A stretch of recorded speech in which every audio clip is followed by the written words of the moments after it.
The story is precious, and different cultures uh, actually honor the story. It's the biggest gift. When I am telling you my story, it's my biggest act of love and trust to you. And so when you tell me your story, you do the same. And in our stories, we're equal.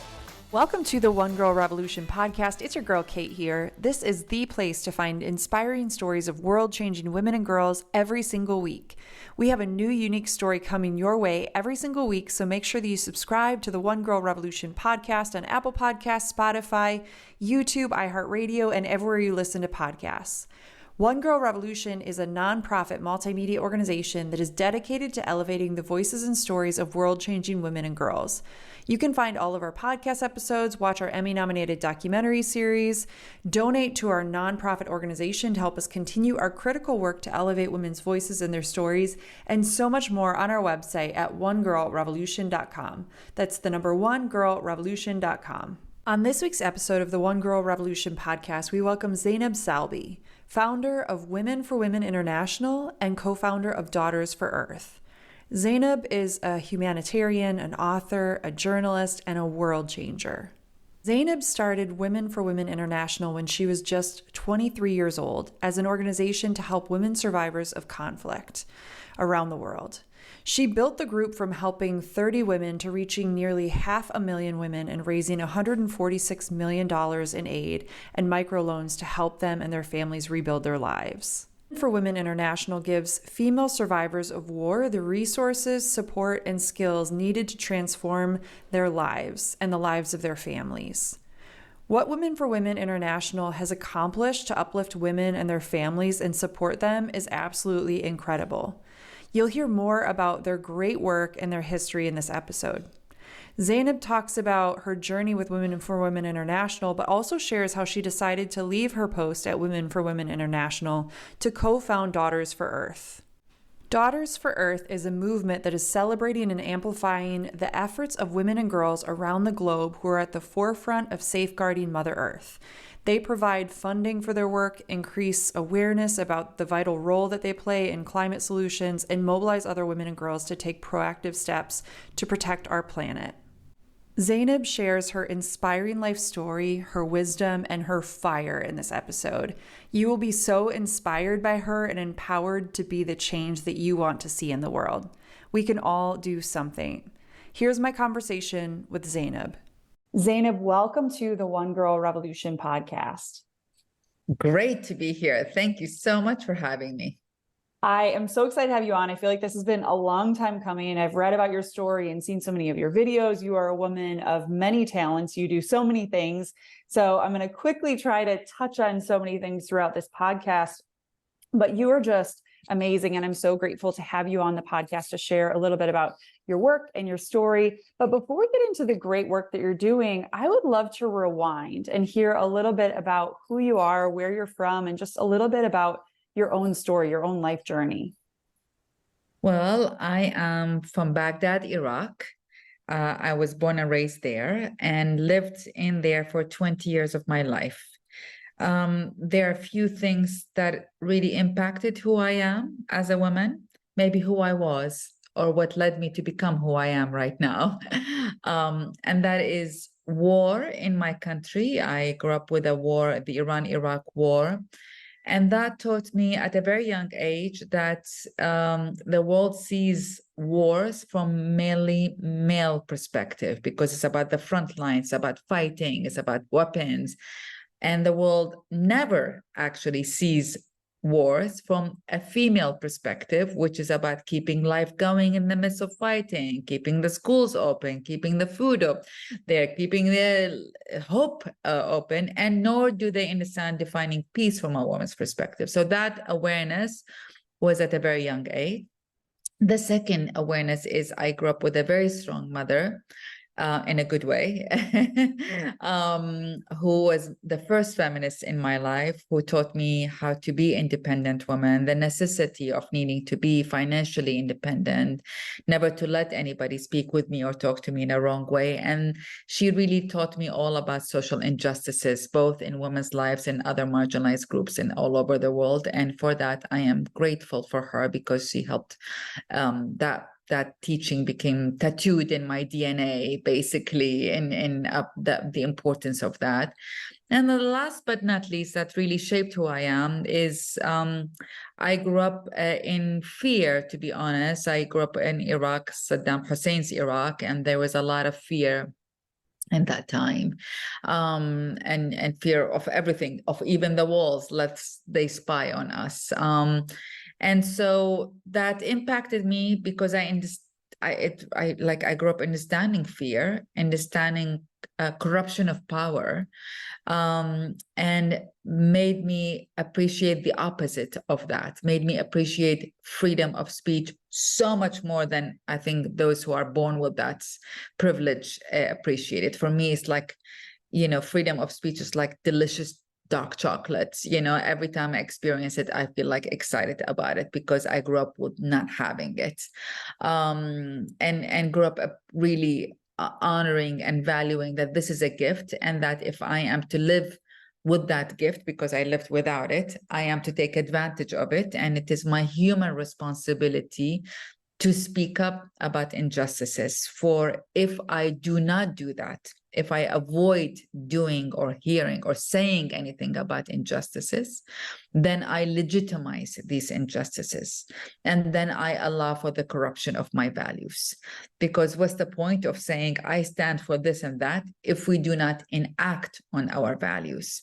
And that all of that helps make me the person I am, which ultimately is about feeling that I have a human responsibility. As a human, I have a responsibility to do something about injustices around the world. And it made and energized me to speak truth, my truth. And it really energized me to basically, honestly, to give me the blessing that at least I know what I am here for, which is to support and stand for the power and equality of women, and all marginalized people, and I shall die trying doing that. You are such a beacon of light. And I'm just thinking about what you shared about just freedom of speech, and how oftentimes we're afraid, right? Fear drives so many of our lives and so many of our decisions. But then when you just have that moment of courage to stand up, and I know you probably could point to so many things throughout your career where you were nervous to do something or stand up and speak. But then once you do it, it becomes just normal, right? Where it becomes an everyday thing. And then you can't stop speaking. And that's what's so important. That's what's so important about what we're trying to do at One Girl Revolution is, of course, share your stories, but also to encourage every single woman to stand up, to use her voice, to be thinking about what an honor, what a privilege it is to have freedom of speech, like you mentioned. So many of our listeners are from all over the world, but we have a lot of American listeners that don't realize that we are so blessed to have that. And we have a responsibility, like you mentioned, to speak up. Absolutely. I mean, it's a blessing and a responsibility, and America is indeed very unique in that freedom of expression, that with all the country's ups and downs and all the trials and tribulation, that is a gift of the country, in my opinion, that can not be disputed, and it has to be cherished and protected also at this point. But another thing I wanted to say, each time one of us stand up and tell our truth, break our silence. Because, as women, we are, and it doesn't matter actually what cultures we are, we're always told to keep the secrets, of our violations, the secrets of our abuse, no matter where it came from. Like so in keeping the secrets, we're almost enable our abusers to continue. Not this one abuser, but the collective of the psychology. You abuse women, they stay silent. So the breaking of our silence, no matter how big or small the story is, it doesn't matter. Each time one of us break her silence and speak her truth, that person becomes a light, a candle on someone else's cave, to tell them there is a way out and there is a freedom. I broke my silence, frankly, not automatically. At the beginning, I was just hiding behind other women's stories. I was advocating for other women, but I said, I don't have a story. It's these poor women who have a story. It's not me. Until I met a woman in Congo. Her name is Nembitu. And I remember meeting her vividly because I was sitting in front of her. She was telling me about how her 9-year-old daughter, 21-year-old daughter, all were raped. And as she was raped, how the rapists pillaged everything they owned, and then they burnt the rest. And I'm like shaking as she's telling me the story. And she said at the end, I've never told anybody but you that story. And at one point I said, well, should I keep the story a secret? Because I'm a storyteller. What I do is I go and share your story and raise awareness about what's happening in your countries and raise funds. But that fund doesn't go all to you. It gets distributed to all the women. You'll get an equal share, you know? Do you want me to keep this one a secret? And she looked at me and she said, if I can tell the whole world about what happened to me, I would. So other women would not have to go through what I've gone through. But I can't. You can. You go ahead and tell the world.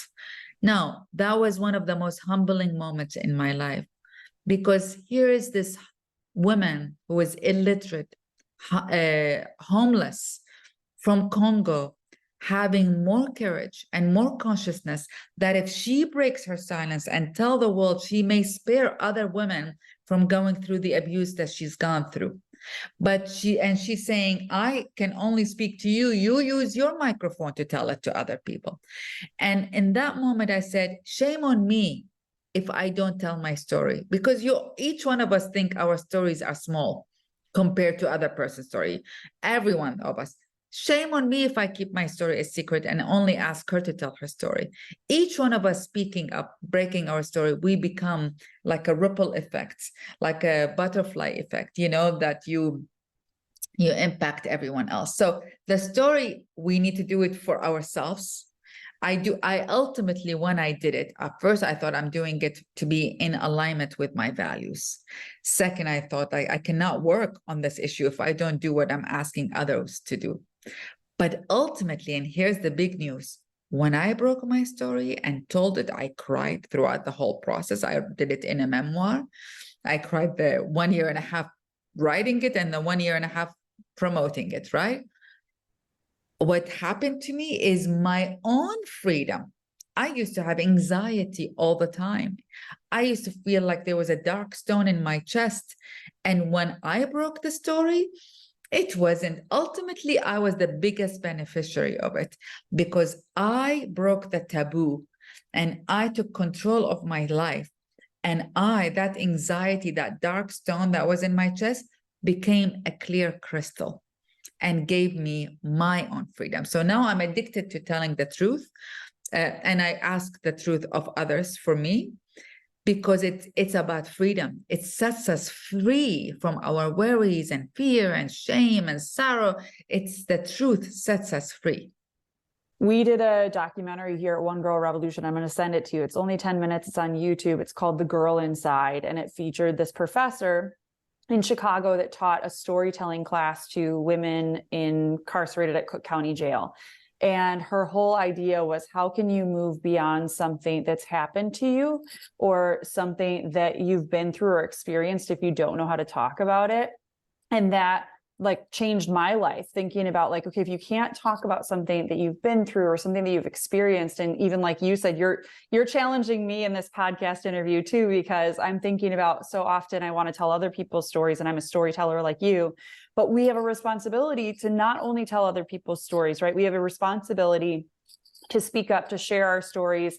And there's nothing wrong, like doesn't necessarily mean that you're standing in the limelight or trying to get the attention. It's like, no, we can change the world through telling our own stories. And it gives other people the courage, other women the courage to stand up and speak up too. It's true. It's true. And for me, honestly, in honoring other women's stories, story is precious in different cultures. Actually, honor the story. It's the biggest gift. When I am telling you my story, it's my biggest act of love and trust to you. And so when you tell me your story, you do the same. And in our stories, we're equal.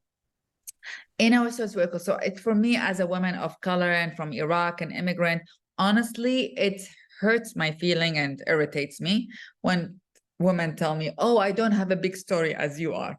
No, every human has a story. Everyone has a story.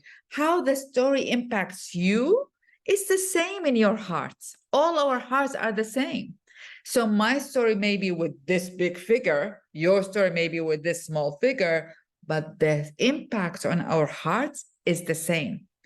And instead, for me, when I tell people, tell me your story because you're honoring me with this gift. When you tell me I don't have a story, you have a story, you're putting me on an unfair pedestal. You're actually objectifying me and you're not showing yourself as equal to me. So you want to respect me, show me your story because I'm giving you my story as my gift. Donate to One Girl Revolution's nonprofit organization to help us continue our work, highlighting inspiring women and girls that are changing the world through their lives, promoting their work and their organizations, and building a powerful and positive force out in the world, dedicated to empowering women, their voices, and their stories. Donate at onegirlrevolution.com/donate. That's the number onegirlrevolution.com/donate. So I want to transition into talking about the great work that you're doing. How did Women for Women begin? Was there a spark moment where you were like, all right, this is what the world needs. I need to start doing this. How did that begin? Well, I mean, I'll tell you how both how Women for Women International began and how Daughters for Earth began, which is my second big initiatives. But I was demonstrating when I started Women for Women International as an activist, a youth activist, and I was attending all these demonstrations because there were rape camps in Bosnia at the time, in Bosnia and Herzegovina, and concentration camps. And this was back in 1993. Perhaps a lot of your audience were not even born, but that was the big war at the time, like Ukraine today, and much worse, to be honest, because there were rape camps. Women were given numbers, and when their numbers were called, they went to the other room and got raped. And I was demonstrating and every day and like losing my voice, chanting, for peace and freedom for the Bosnians and all of that. And at one point, honestly, I was like, I'm not doing anything. Like, we're okay. Yes, this is public importantly to show the government that we care.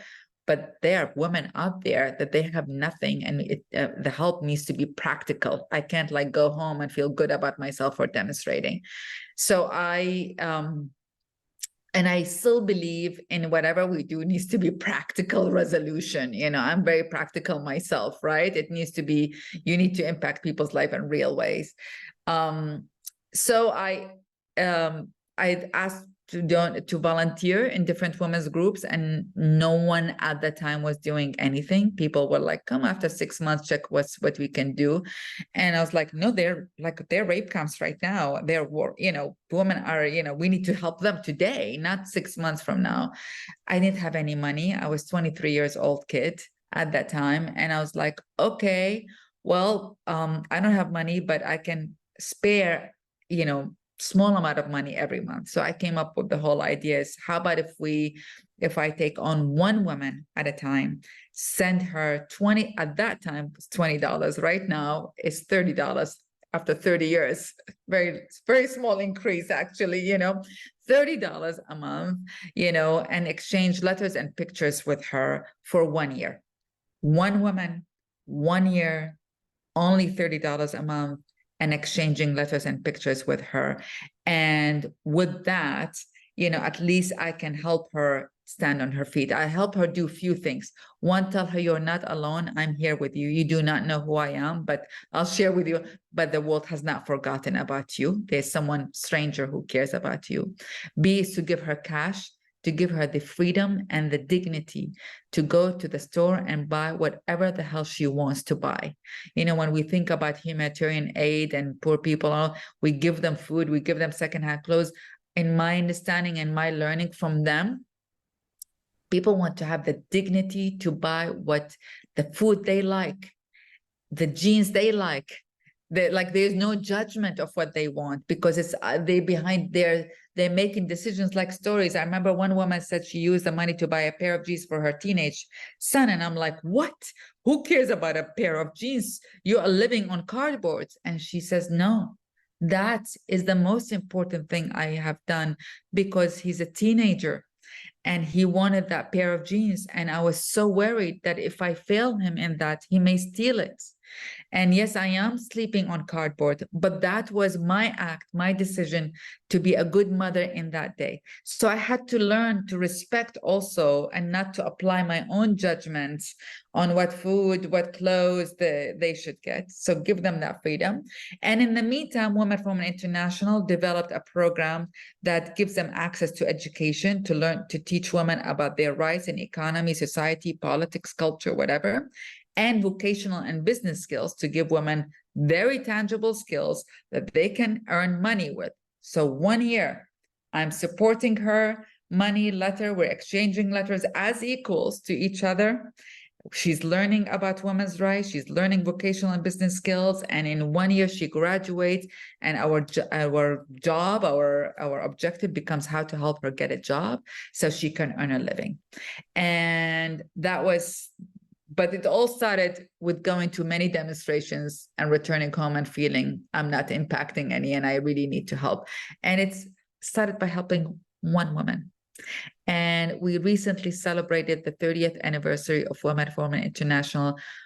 1 million women were mobilized, 500,000 women from 68 countries, helping 500,000 women from 26 countries, and more than $150 million was raised by women giving $30 a month. Wow. It made me believe in the power of making the impossible possible. It made me believe in the power of making a difference. And I always say, if I, an immigrant woman at that time, a young 20 in my 20s, displaced from my country, escaped an arranged abusive marriage, if I had no money or education or family to back me, if I could do it, every woman can do whatever she sets her head for. And it doesn't take that much, right? I'm sitting here thinking about $30 a month. Everyone can give. Most people could give that. Maybe not everyone, but most people could. Some people could give $1 a month, but even how much that can help someone. And one thing that's always really intrigued me about women specifically is how powerful we are to change the trajectory of not only our own lives, but generations and generations to come, right? And I know that you could probably point to so many stories of women that have been helped through your work, and how it changes not only their life that 1 year, but also it changes their children's lives, their children's children, and it goes on. And so I think about that even from us sitting here, listening to the podcast, going about our day. What if we could do that for another woman? What if we could get involved in the work that you're doing and give $30 a month, or, spend a little time writing letters? We can all do that. We can all make time. We have to make that choice to make that time and give up something, right? Maybe you're giving up your weekly fancy coffee to give to someone else, but we can all do something. 100%. I mean, 30 years ago, I used to say it's for the price of a movie and a dinner. Now it's actually just the price of a movie.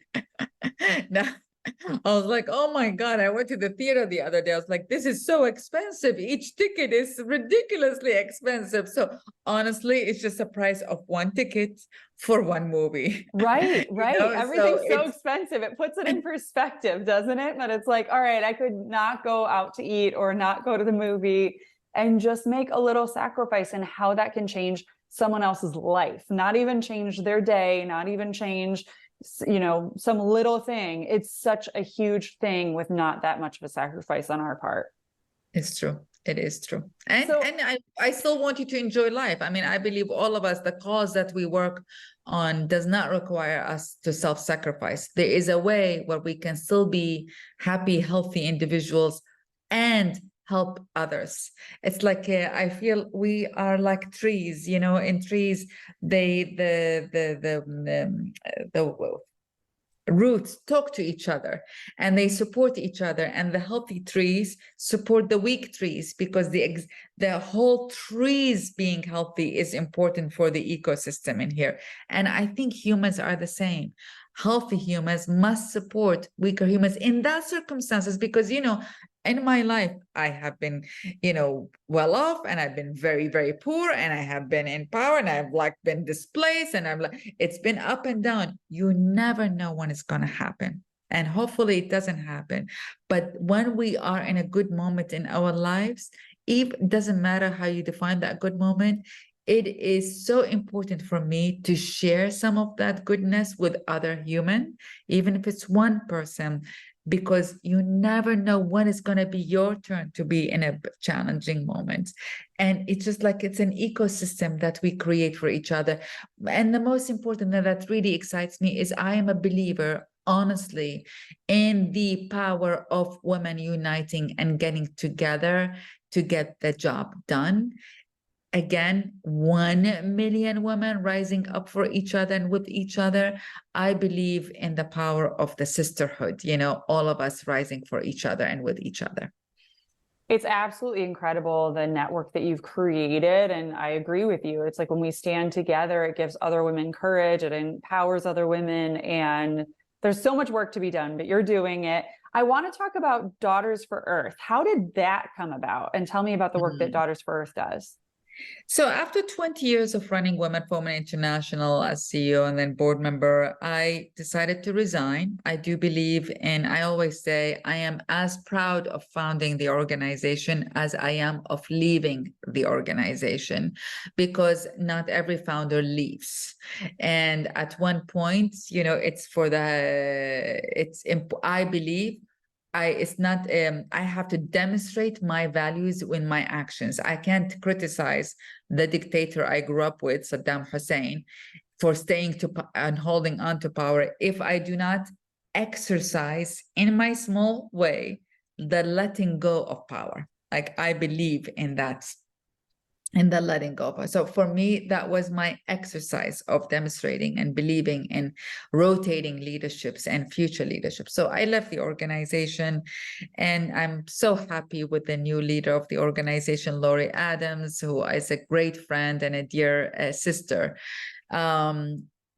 Like as in sisterhood, and I moved on really to work with in journalism, and I did several shows about women understanding the world from a woman's perspective. I do believe that women sees the world in a different way, and that we're exclusively seeing the world from a male perspective.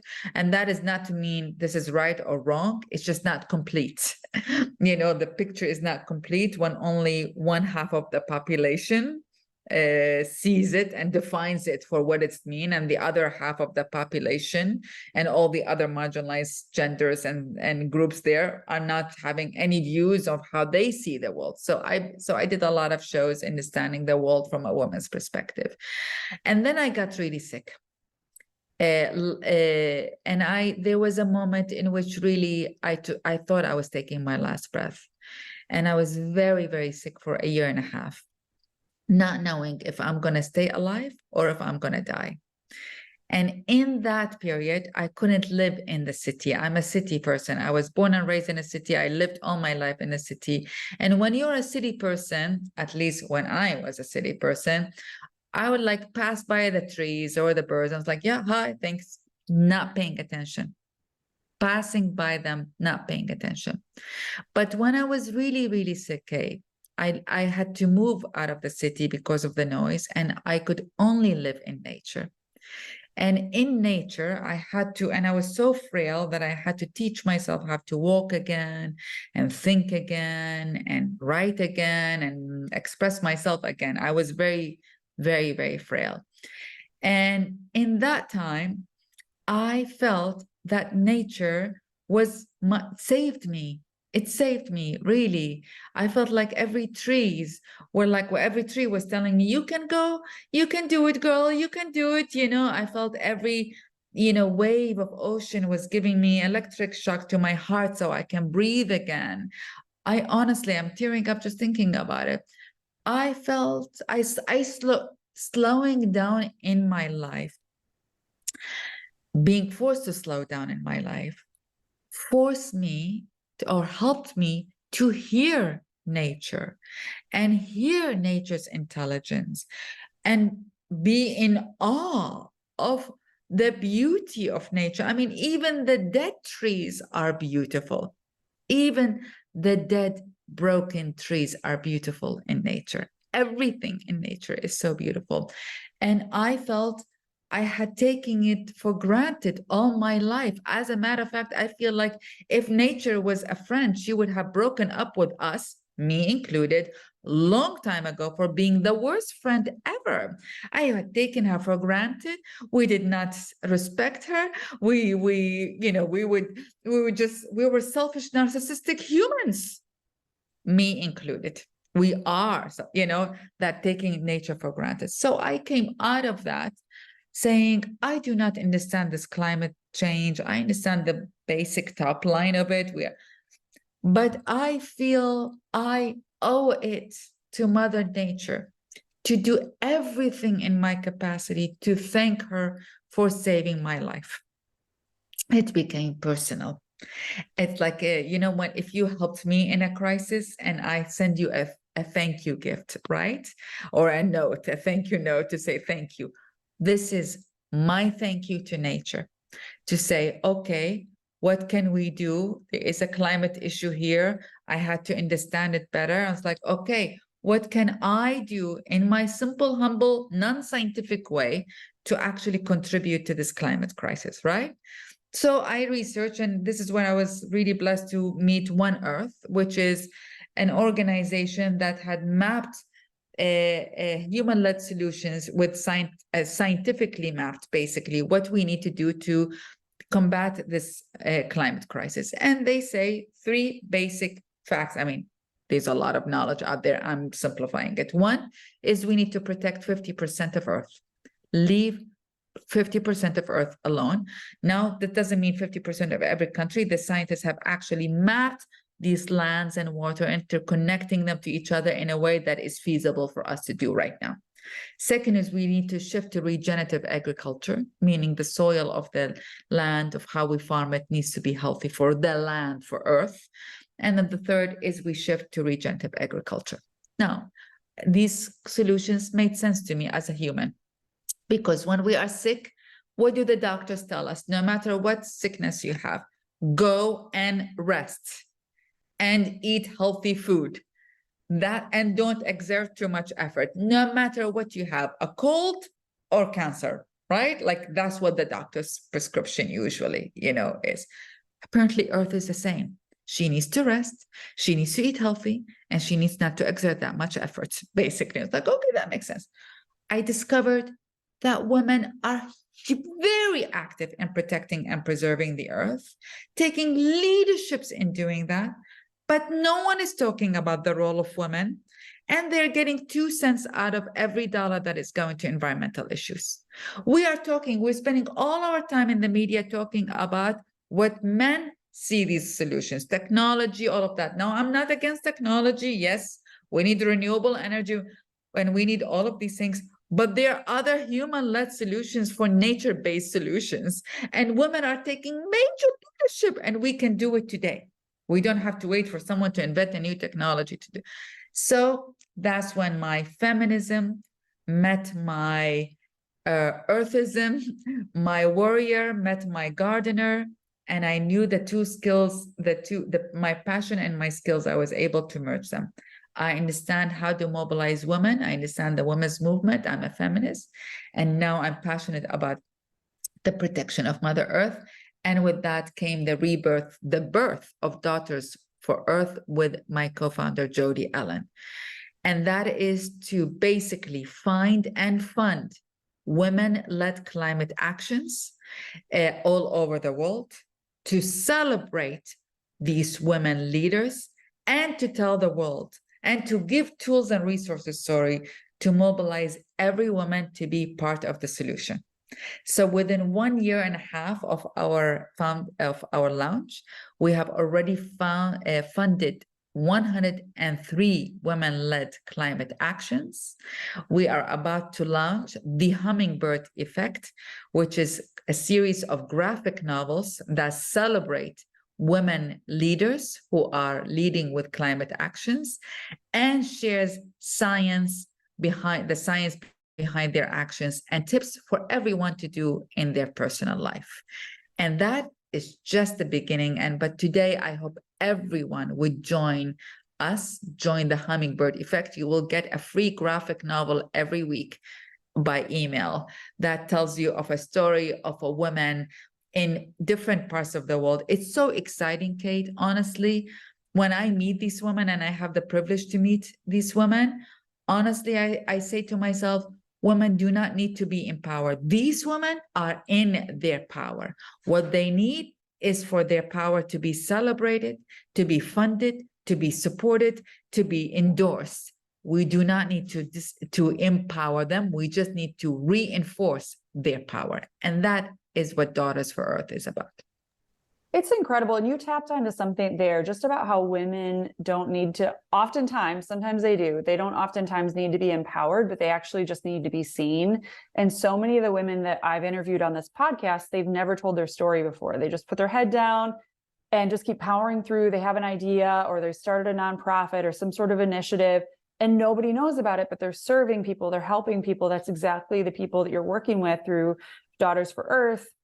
And even you could say with Women for Women, like there are aspects that you could point to there where it's like these women are already empowered. They're already in their power, like you said, but we need to see them and we need to stand with them. And women are stronger when we're standing together, like you mentioned earlier. And so I love hearing that from you, because it's even inspiring me to think about, okay, what are other ways that I can stand with other women, and what are ways that we can all support one another?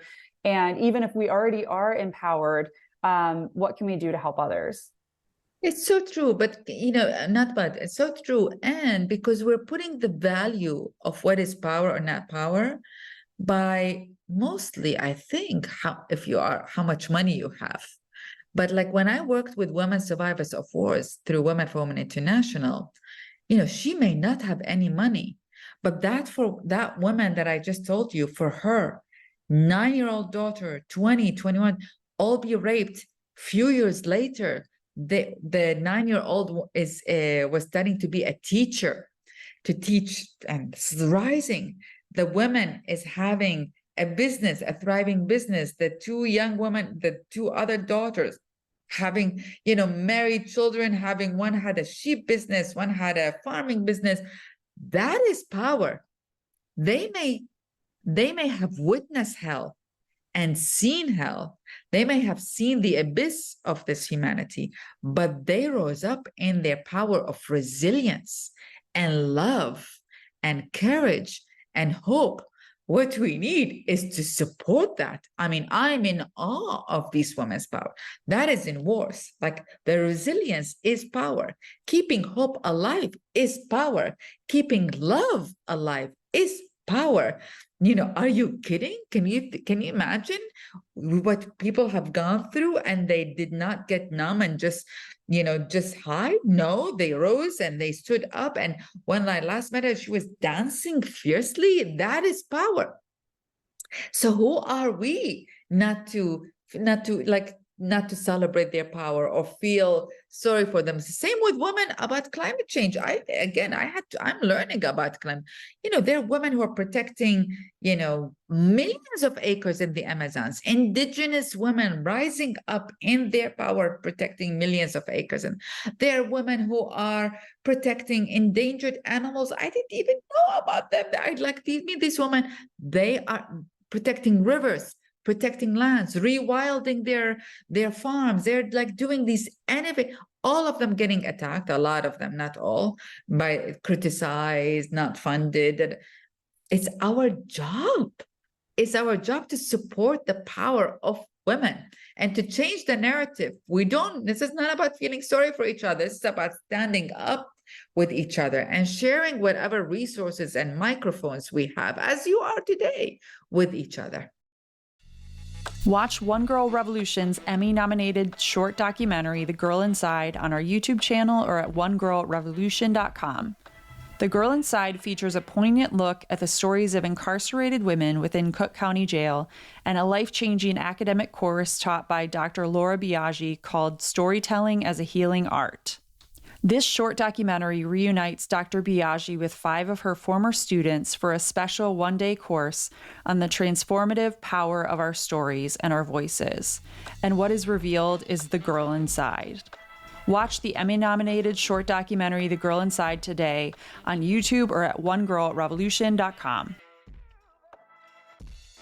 It's so inspiring to hear these different stories and just thinking about resilience. Women are the most resilient beings. You know, I hear these stories and like you said, sometimes I'm like, how do you still get out of bed? How have you stepped up and now you've started an organization to help other survivors, or now you're doing this or you're doing that, or all the different people that you mentioned, like protecting a river or protecting endangered species. They're doing it with nothing. And so we can be wherever we live and give to those causes and support those causes. And funding sometimes is a real difficulty for women when they have these ideas for initiatives or projects, and really getting that support. So we can all do something to support our sisters. Amen. Indeed, indeed. And I hope today everyone can do that. I mean, the simplest thing, honestly, is first, you can always go to womenforwomeninternational.org to support a woman survivor of war today who needs your financial support. For Daughters for Earth, you can just go to Daughters for Earth. Yes, we would appreciate if there is money. You can donate money so we can send the women funding. But right now, just learn about them and learn about the science that they are doing. And you can do that. You can read a story to your daughter every night. If you just go to daughtersforearth.org and enlist and give us your email, and we will send you these graphic novels, because our job is to share the knowledge, is to mobilize. Because if you know that there are women who are leading climate actions, then we all push together for more resources, more attention on their actions. I will put all the websites, your personal website. There's so much that people can see there. I'll put the websites for both of the organizations. And I always say the free and easy way for all of us to get involved and even to learn more, right? Maybe you don't know that much about climate change and you want to learn more, or maybe you don't know about what's going on around the world. You know, Women for Women International serves so many incredible women, so many different populations. And so even to learn about what's going on in different parts of the world, we can follow on social media, right? Follow, share, ask questions. Like, I think that it's so important for us even to use social media to ask those questions and say, hey, I read this on Daughters for Earth. What do you think about it? Like, encourage your friends, encourage people around you to have conversations, maybe even in person, right? Maybe you get a group of women together and say, hey, I want to start this little group that we meet once a month and highlight some of the work that Women for Women International or another organization is doing. Maybe you even come together and bring $10 each to support this initiative and this organization. We need to open our eyes to what's going on around the world and find ways to support our sisters. True. Very, very true. And it's learning. I mean, I love learning new things, new cultures, new language, new everything, new history. This is learning. This is all, both of these efforts entail one, learning about what does it mean to live in war, and one is learning what does it mean to actually, for all of us, to protect the earth. And we can. It's possible. So this podcast is all about stories, and I know you've shared some stories here, but I would love to hear from you. And maybe you could tell a story about Women for Women International and maybe one about Daughters for Earth as well. But I would love to hear a story of the impact of the work that you have made through Women for Women International. Maybe a story of a woman who was helped through the work, or maybe someone you're still in contact with that just kind of touched your heart or touched your life in a special way. Honestly, there are so many stories. I am so grateful that I get to witness some of them. And I am so humble that I get to witness some of them. Oh gosh, which one do I choose? I mean, which one do I choose? So many stories. I'll choose what's coming to mind, Nadia. And Nadia is from Afghanistan. And I met Nadia when she was late teen, right after US entered Afghanistan in early 2000s. Actually, today is September 11 as we speak. So it was as a result of that. So a couple of years later, that makes it 2001, I believe. Yes, and Nadia's father had been injured in a bomb during their war before, and could not work. And her mother could not work, and she was the oldest child. So she took on, and she was burnt half of her face. And so it wasn't very clear. Her face got deformed. So she took on men's clothes and covered her face and pretended to be a man so she can work during the Taliban. And she worked as manual laborers, all kinds of carrying sacks of potatoes and onions, construction worker, all kinds of jobs, basically with physical jobs, pretending to be a man so she can work because she cannot work during the Taliban. And when I met her, we had opened Women for Women International Office, and it was the first time that women were allowed to work. Unfortunately, all of that is gone right now in Afghanistan, but this is what she's coming to me. Women were allowed to work and all of that, so she doesn't need to be a man anymore or to pretend to be a man anymore. And she entered Women for Women's office and went to one of our circles of women, because we group women in groups of 20 women, the classes that we give. And it was her first time in years entering as a woman. And it was at the beginning, she stayed silent. And even some of the other women were like, why do you smell like this? Because she's, worker. And then it took her a couple of months to trust and it was for the first time she told everyone she otherwise pretended to be working as a man. Right now, Nadia is a poet, is an author. She lives she took her family. First of all, she thrived economically in Afghanistan. She then had to leave to Spain, and she is a published author, a celebrated woman. And it all started from that first step of entering a women's center and being surrounded with the love of women. And after a while, trusting these women, telling them her story, getting education, meeting an American woman who then helped her eventually go to Spain, and then thriving in who she is.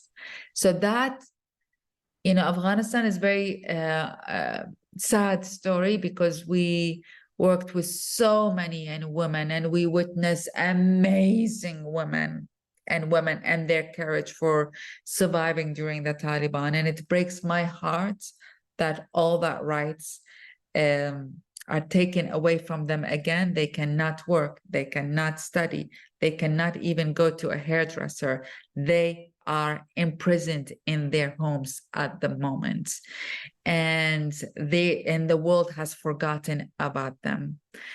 And yet, when I think of Nadia and many of the Afghan women that I met, I think that they are the lights. They are the lights. I do not know. I know the world has abandoned them in Afghanistan. We have. So beyond praying for them, we have to believe in them. We have to do anything and everything possible to support them. And that includes putting pressure on our government not to tolerate the Taliban and to deal with them while they're abusing women.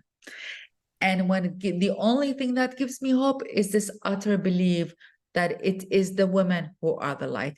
If they are resilient women like Nadia, and they are resilient women like Nadia, many of them, then they are the ones who are going to lead their country and the world into freedom. And so that's that belief in my heart of my hearts of my hearts, despite the darkness that they are living in right now. That doesn't take away our responsibility. It just gives some hope, but it should increase our responsibility to put pressure, frankly speaking, on us not to forget the plight of Afghan women. So that's what comes to my heart on Women for Women International. On Daughters for Earth, my gosh, I mean, I recently, there's so many amazing women. Helena, let's talk about Helena, an Ecuadorian young woman, Kualinga, an Ecuadorian young woman, indigenous woman, who mobilize youth around her country, throughout her country, not only indigenous youth, which she started with indigenous youth, but all youth, to rise up and change the Ecuadorian constitution to stop oil companies from drilling and extracting fossil fuel from the Amazon, which is the number one most important intervention that not only they need, the whole world needs. Young woman in her early 20s, mobilizing youth all over her country to change the constitution in the country. She, for me, makes me believe in the making the impossible possible.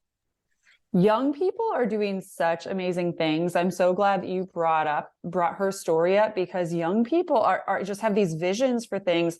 And it seems like this up and coming generation, I don't know if they're the up and coming generation, but I feel, to me, they are. They have this lack of fear, where it's like they just have a vision for something and they'll just run towards it. And you see all these young people founding organizations or founding movements like that, and asking questions too, right? Asking questions that I don't feel like, our generations have asked those same questions. And we know so much more through social media, through research. And so I'm so glad you brought her story up, but I also want to point back to Nadia. I'm so glad that you brought that story up, because we need to open our eyes to what's going on around the world. And with the media doesn't cover everything, right? It's difficult. I've worked in PR, and, you're pitching stories, and we don't hear about the stories of women that are going on around the world. But I, like you, believe that women are so resilient, and they are the beacons of light to the world. One Girl Revolution started because I live in the city of Detroit, and Detroit's motto is "There's always hope, and it will rise from the ashes."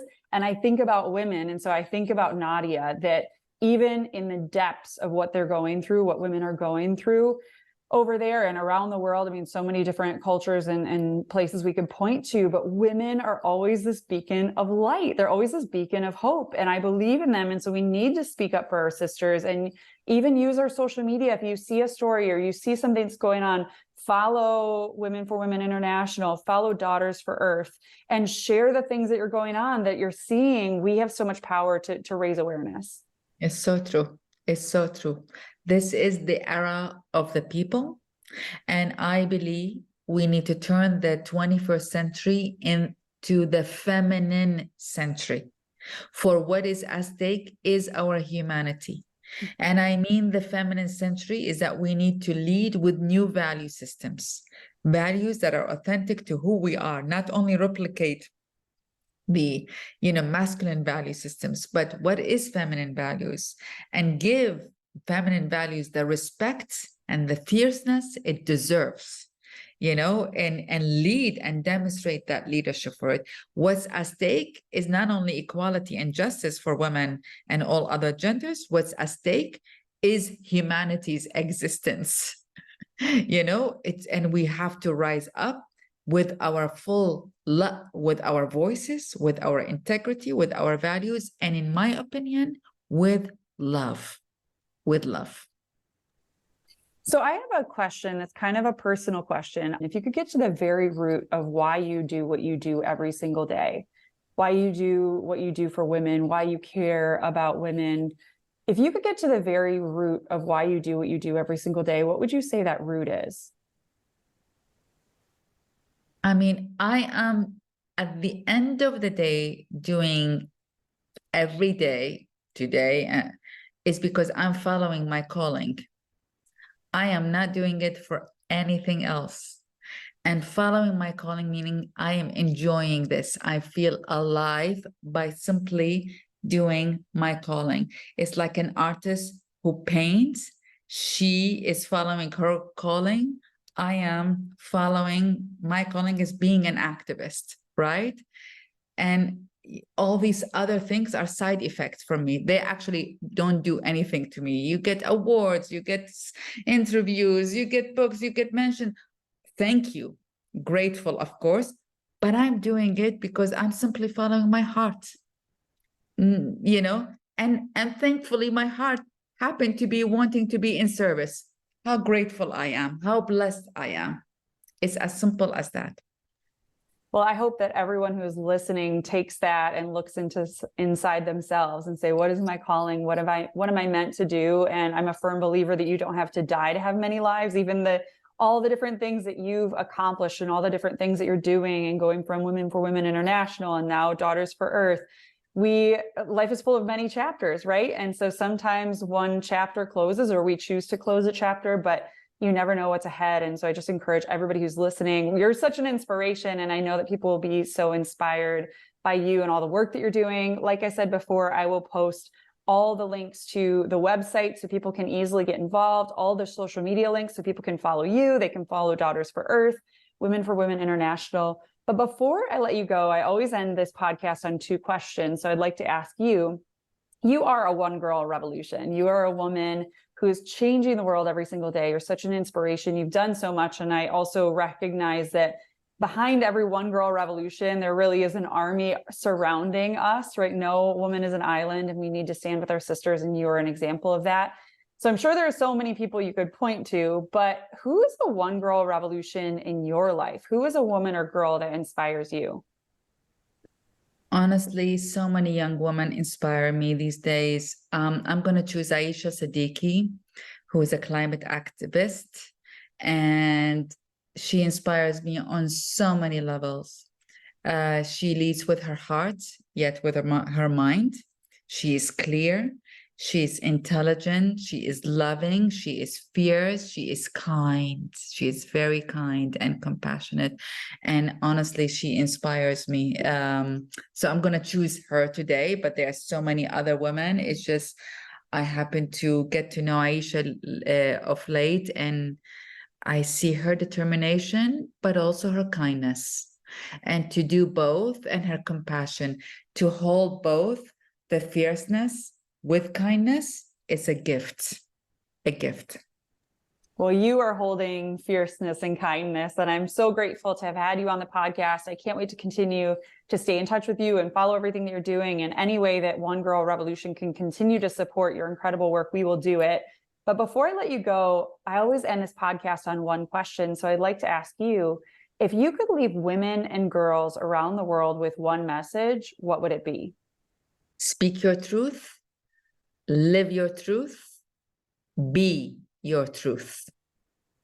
Do not sacrifice yourself for anything. Live your truth. All what this universe wants out of you, all what the divine wants out of you, is to actually show the best part of you to this world. And the only way you can show and give the best part of you, of your gift to the world, is to be in truth to yourself. So beautiful. You are such a beautiful soul. I'm so grateful to have had you on the One Girl Revolution podcast. Thank you so much for being on, and thank you for all the incredible work that you do.